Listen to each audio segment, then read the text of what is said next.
வணக்கம், welcome to Tamil food time. இன்றைக்கி வீடியோவில் கருவேப்பிலை வச்சு ஒரு பொடி எப்படி பண்ணுறது பார்க்கலாம் வாங்க. 1/2 கப் உளுத்தம்பருப்பு, 1/4 கப் கடலைப்பருப்பு, ஒரு 1/4 டீஸ்பூன் பெருங்காயம், 1 டீஸ்பூன் மிளகு, 1 கப் கருவேப்பிலை நல்லா கழுவி அதை வச்சுருக்கேன். தேவையான அளவு காஞ்ச மிளகாய், பூண்டு ஒரு 4 பல், இது ஆப்ஷனல் தான். புளி ஒரு சின்ன நெல்லிக்காய் சைஸ் எடுத்திருக்கேன். அரைக்கிறப்ப தேவையான அளவு உப்பும் சேர்த்துக்கலாம்.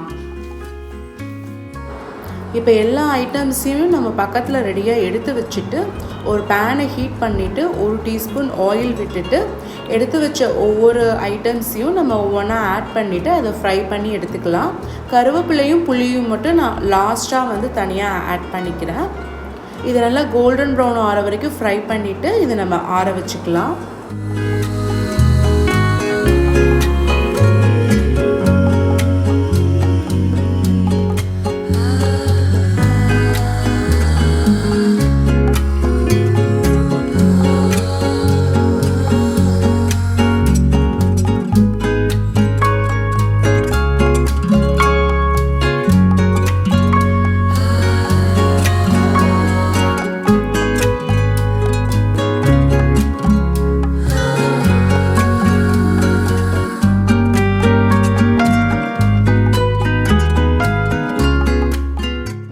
இப்போ நல்லா கோல்டன் ப்ரௌன் ஆகிடுச்சு. இதை எடுத்து ஒரு பிளேட்டில் நான் ஆற வச்சுக்கிறேன். இப்போ திரும்ப ஒரு ட்ராப் ஆயில் விட்டுட்டு புளியை இந்த மாதிரி பிச்சு பிச்சு போட்டுட்டு லைட்டாக ஃப்ரை பண்ணி எடுத்துக்கிறேன்.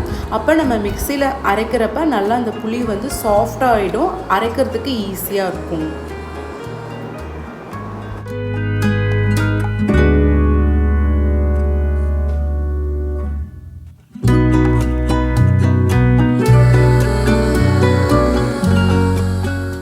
இப்போ நம்ம அலசி வச்ச கருவேப்பிலை இதில் ஆட் பண்ணிவிட்டு ஒரு ட்ராப் ஆயில் விட்டுட்டு நல்லா கொஞ்சம் ஃப்ரை பண்ணி எடுத்துக்கலாம்.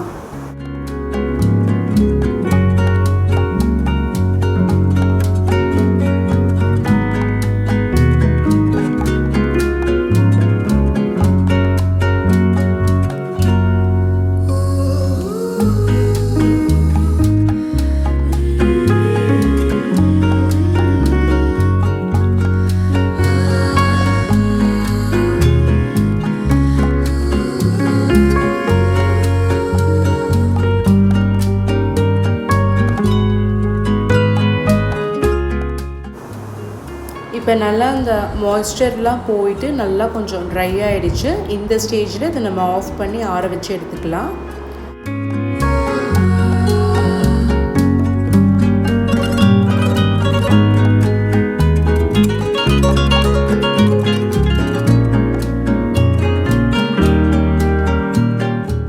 ஃபஸ்ட்டு நான் பருப்பு மிளகா அந்த மட்டும் தனியாக மிக்சியில் ஃபஸ்ட்டு நல்லா பவுடராக அரைச்சிட்டு கடைசியாக தான் கருவேப்பிலையை சேர்த்து அரைக்க போகிறேன்.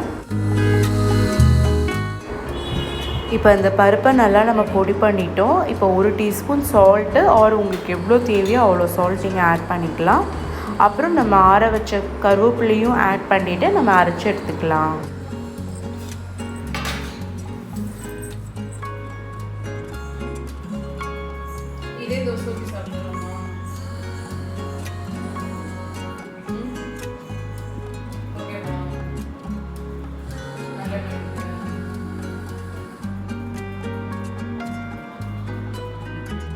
இப்போ நமக்கு ஒரு டேஸ்ட்டாக ஹெல்த்தியான கருவேப்பிலை பொடி எப்படி பண்ணுறதுன்னு பார்த்தோம்.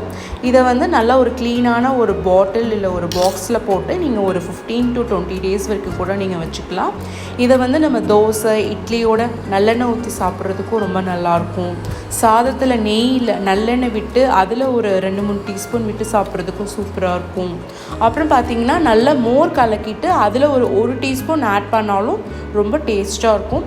கண்டிப்பாக ட்ரை பண்ணிவிட்டு உங்களோட ஃபீட்பேக்கு கமெண்ட்ஸில் சொல்லுங்கள். அண்ட் இந்த வீடியோவை லைக் பண்ணி ஷேர் பண்ணுங்கள். தேங்க்யூ.